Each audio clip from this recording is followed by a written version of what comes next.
नमस्कार मेरे प्यारे ज्योतिष के साथियों। फ्रेंड्स, मेरी लास्ट वीडियो में मैंने आपसे डिस्कस किया था कि शास्त्र क्या होता है और शास्त्रों को हम कैसे क्लासीफाई करते हैं। तो इसी सीरीज़ में हम आगे बढ़ते हुए आज हम बात करने जा रहे हैं कि वेदांत जो हमारा एक शास्त्र है उसका क्या मतलब होता है और ये वेदांत का मतलब क्या है और अल्टीमेटली वेदांत का पर्पज़ क्या है और क्यों हमें वेदांत पढ़ना चाहिए। वेदांत का अर्थ होता है वेदों का अंत या वेदों का सार। ये निकला है दो शब्दों से, वेद और अंत। यानी कि वेदों से निकलने वाले जो भी हमारे रिजल्ट हैं, जो भी हमारे समरी है, जो भी मेरी एक किस्म से मैं ये कह सकता हूँ जो निचोड़ है, उसको हम वेदांत कहते हैं। हिंदू दर्शन की सबसे महत्वपूर्ण शाखा है वेदांत, जो कि उपनिषदों पर आधारित है। ये तीन एलिमेंट, तीन पिलर हैं इसके, जिसमें पहला पिलर जीव है, आत्मा। दूसरा पिलर जगत है, संसार। तीसरा पिलर है ब्रह्म यानी कि परमेश्वर। ये इन तीनों के अलाइनमेंट और तीनों के इंटीग्रेशन और तीनों की एकता पर जोर देता है। इसे उत्तर मीमांसा भी कहते हैं। जैसे हमने पिछली बार मैंने आपको बताया था, वहाँ पे क्लासिफिकेशन में, साइकोलॉजिकल क्लासिफिकेशन में उत्तर मीमांसा जो कि लास्ट में आया था, तो उत्तर मीमांसा को ही हम एक किस्म से वेदांत के नाम से भी जाना जाता है। और वेदांत को हम लेमन में भी हमें कहते हैं परम ज्ञान या परमोच्च ज्ञान या कह सकते हैं उच्च ज्ञान। सो वेदांत के प्रमुख अर्थ और वेदांत के प्रमुख पहलू क्या हैं। तो अगर मैं इसका शाब्दिक अर्थ की बात करूं तो ज्ञान का अंतिम लक्ष्य या वेदों का निचोड़ ही हमारा वेदांत है। अगर इसका दार्शनिक यानी कि साइकोलॉजिकल अगर मैं इसकी बात फिलोसॉफिकल अगर इसका मीनिंग निकालूं तो यह आत्मा और परमात्मा यानी कि ब्रह्म की एकता की शिक्षा देता है कि कैसे एक आत्मा, कैसे परमात्मा एक ही हैं, दोनों एक ही तत्व से बने हुए हैं।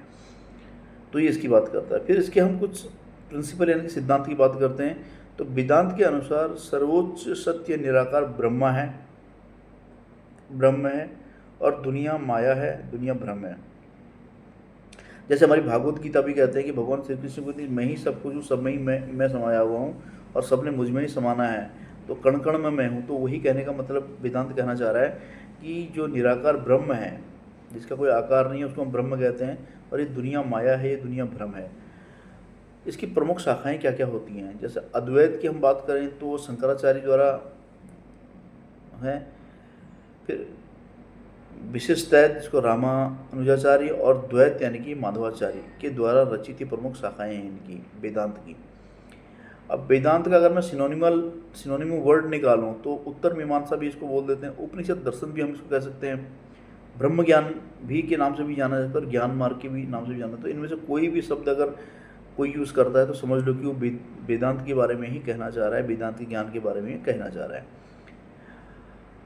अब एग्जाम्पल ऑफ वेदांत की अगर मैं बात करता हूँ, जैसे सबसे पहले हम वेदांत दर्शन की बात करते हैं, यानी कि वेदांत और उसमें जब वर्ड जुड़ जाता है दर्शन यानी कि फिलोसफी, तो कैसे वो वेदांत फिलोसफी बनती है, तो उसको हम बोलते हैं फिलोसफी, वेदांत फिलोसफी। तो वेदांत फिलोसफी मतलब अद्वैत वेदांत के अनुसार आत्मा ही ब्रह्म है। वेदांत का ज्ञान यानी कि वेदांत की नॉलेज, वेदांत के अध्ययन से ही मोक्ष प्राप्त होता है। वेदांत का सार क्या है, इसेंस ऑफ वेदांत इज आत्मा और परमात्मा की एकता ही वेदांत का सार है। अब हम बात करते हैं कि जो वेदांत है, वेदांत के प्रकार कितने होते हैं। वेदांत तीन प्रकार का होता है। अद्वैत वेदांत ये बोलता है कि आत्मा और परमात्मा एक ही हैं, ये उनमें कोई फर्क नहीं है, आत्मा ही परमात्मा है, परमात्मा ही आत्मा है। दूसरा है विशिष्ट द्वैत वेदांत। विशिष्ट द्वैत वेदांत क्या बोलता है कि ईश्वर और आत्मा के बीच भक्ति पूर्व संबंध पर जोर दिया जाता है।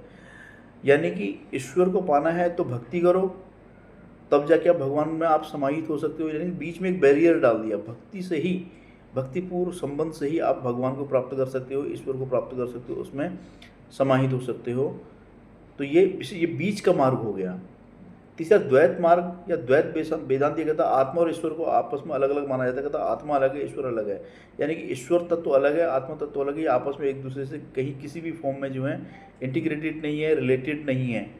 तो अलग अलग ऋषियों की अलग अलग अप्रोच रही है, उनकी विचारधाराएँ रही हैं।